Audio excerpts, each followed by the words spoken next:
Warahmatullahi wabarakatuh.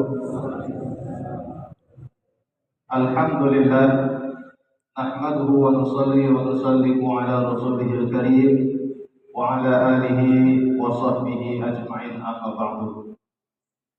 Ma'asyiral muslimin wal muslimat rahimakumullah. Bersyukur kita panjatkan kehadirat Allah Subhanahu wa taala karena telah memberikan kita banyak sekali nikmat yang tertinggi yang telah diberikan oleh Allah Subhanahu wa taala kepada kita, yaitu nikmat iman dan Islam. Sehingga dengan nikmat iman dan Islam ini kita mengenal Allah, kita menyembah Allah. Salawat dan salam semoga selalu tercurah pada junjungan kita Nabi Agung Muhammad sallallahu alaihi wasallam. Mudah-mudahan dengan kita banyak bersalawat kepada beliau, menghidupkan sunnah-sunnah beliau, besar harapan kita semuanya adalah di yaumil qiyamah kita akan mendapatkan syafaat dari yang mulia Nabi Agung Muhammad sallallahu alaihi wasallam. Ma'asyiral muslimin wal muslimat rahimakumullah. Di dalam kitab Al-Maulidus Syarif karangan Syekh Saifuddin Al-Hanafi, beliau mengatakan, ketika Allah Subhanahu wa taala telah menciptakan Nabi Adam alaihissalam, maka Allah Subhanahu wa taala memberikan kunyah, gelar atau julukan kepada Nabi Adam ini dengan julukan Abu Muhammad, bapaknya Muhammad. Dikarenakan daripada julukan ini, maka Nabi Adam bertanya-tanya dalam hatinya, saya ini belum pernah menikah, belum punya anak, belum punya cucu. Kenapa Allah Subhanahu wa taala memberikan saya kunyah, julukan bapaknya Muhammad? Apa hikmahnya? Maka Nabi Adam alaihissalam bertanya kepada Allah Subhanahu wa taala, "Ya Allah, lima kannaitani Aba Muhammad?" Ya Allah, kenapa Engkau berikan aku julukan bapaknya Muhammad? Maka Allah Subhanahu wa taala berfirman kepada Nabi Adam alaihissalam, "Irfa' ra'saka ya Adam." Wahai Adam, sekarang kau lihat di atas kamu, ada apa di atas kamu? Palingkan wajahmu ke atas. Maka ketika Nabi Adam alaihissalam memalingkan wajahnya ke atas, maka hatinya langsung bergetar. Dia langsung kagum karena dilihatnya ada satu makhluk berupa cahaya yang begitu indah, yang begitu terang, yang belum pernah beliau lihat sebelumnya, dan tidak akan ada makhluk yang akan lebih indah setelahnya. Maka Nabi Adam bertanya lagi kepada Allah Subhanahu wa taala, "Ya Allah, ma hadzal nur?" Ya Allah, ini cahaya apa ya Allah? Ini makhluk apa? Cahaya apa ya Allah?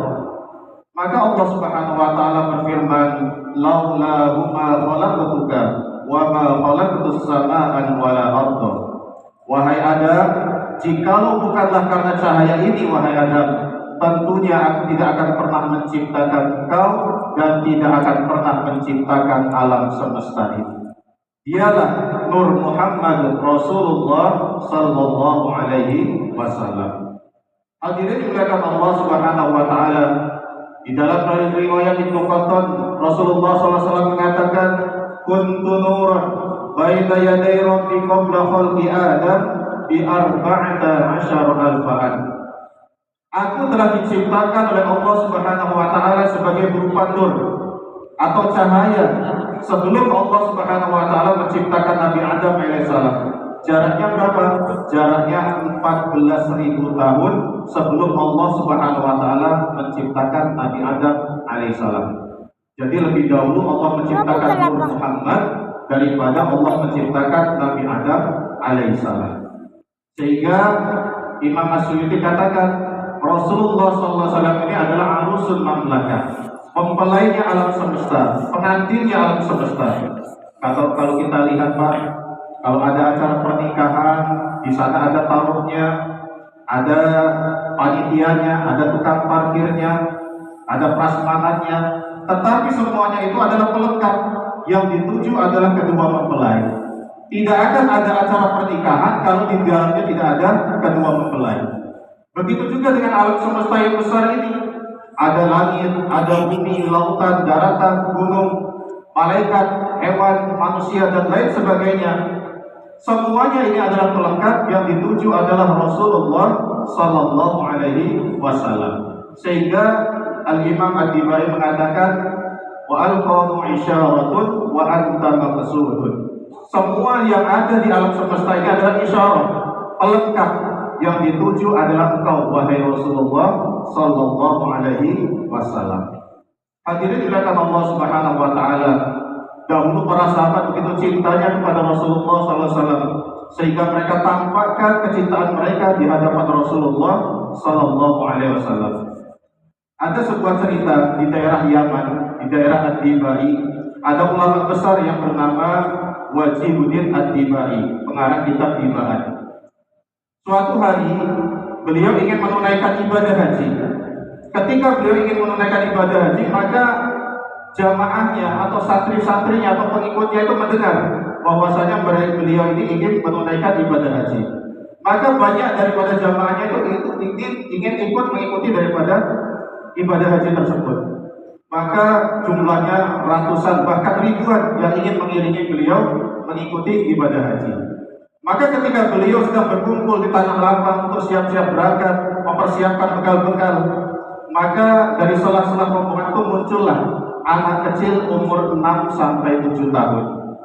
Maka anak kecil itu menghadap kepada Syekh Ad-Dibai, wahai Syekh, Anda mau kemana?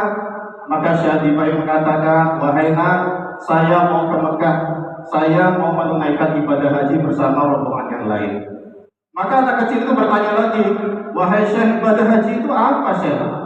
Ibadah haji itu adalah rukun Islam yang harus dilakukan oleh setiap umat Islam yang sudah mampu. Maka anak kecil itu bertanya lagi, wahai Syekh, setelah engkau menyelesaikan ibadah haji, engkau mau kemana Syekh? Maka Syekh Ad-Dibai mengatakan, setelah kami menyelesaikan ibadah haji nanti, kami akan ke Madinah, sowan ke makamnya Rasulullah sallallahu alaihi wasallam.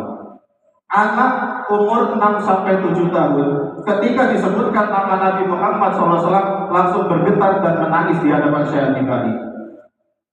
Dia mengatakan, wahai Syekh, izinkan saya untuk mengikuti ibadah haji ini. Saya kangen kepada Rasulullah, saya cinta kepada Rasulullah, saya ingin bertemu dengan Rasulullah. Maka Syekh Ad-Dibai mengatakan, janganlah, kau masih kecil, perjalanan dari Yaman menuju Makkah itu sangat jauh. Pokoknya saya mau ikut, tidak bisa, nah, kami sudah mau berangkat, perbekalan sudah siap, kami siap berangkat. Maka anak kecil itu lari dari rombongan, keluar dari rombongan. Ternyata anak kecil itu melihat satu kotak perbekalan. Di situ ada kotak dan dia masuk ke dalam kotak tersebut. Hadirin dimuliakan Allah Subhanahu wa taala, maka Syekh Ad-Dibai dan rombongan itu berangkatlah ke Mekah. Sesampainya di Mekah, kotak perbekalan itu dibuka oleh rombongan. Ketika dibuka, maka mereka mengucapkan inna lillahi wa inna ilaihi raji'un. Ini kan anak kecil yang dulu ada di Yaman, yang ingin ikut kita ke Mekah. Maka anak kecil itu ternyata masih hidup. Ditanyalah oleh Syekh Ad-Dibai, wahai nak, setelah kau masuk ke dalam kota ini, apa yang kau lakukan? Apakah kau tidak makan dan minum? Tidak, Syekh. Apakah kau tidak tidur dan istirahat? Tidak, Syekh. Apakah kau tidak buang air kecil dan buang air besar? Tidak. Terus apa yang kau lakukan? Wahai Syekh, karena kecintaanku kepada Rasulullah SAW, ketika saya memasuki kotak ini, saya mengucapkan assalatu wassalamu alaika ya Rasulullah. Maka tahu-tahu saya sudah tiba di kota Mekah. Hadirin dimuliakan Allah Subhanahu wa taala, maka Syekh Ad-Dibai ini tertarik dengan anak ini, ingin dijadikan santrinya. Maka diajaklah untuk menunaikan ibadah haji. Semua rangkaian ibadah haji ia laksanakan. Setelah selesai menyelesaikan ibadah haji, maka anak kecil ini diajak ke Madinah untuk berziarah ke makamnya Rasulullah sallallahu alaihi wasallam. Sesampainya di tempat makam, maka Syekh Ad-Dibai mengatakan, wahai nak, ini makamnya Umar bin Khattab yang paling bawah. Di atasnya lagi ada makamnya Sayyidina Abu Bakar. Di atasnya lagi ada makamnya Muhammad Rasulullah sallallahu alaihi wasallam. Maka anak kecil itu langsung bersolawat kepada Nabi dengan menangis dengan suara yang begitu berat.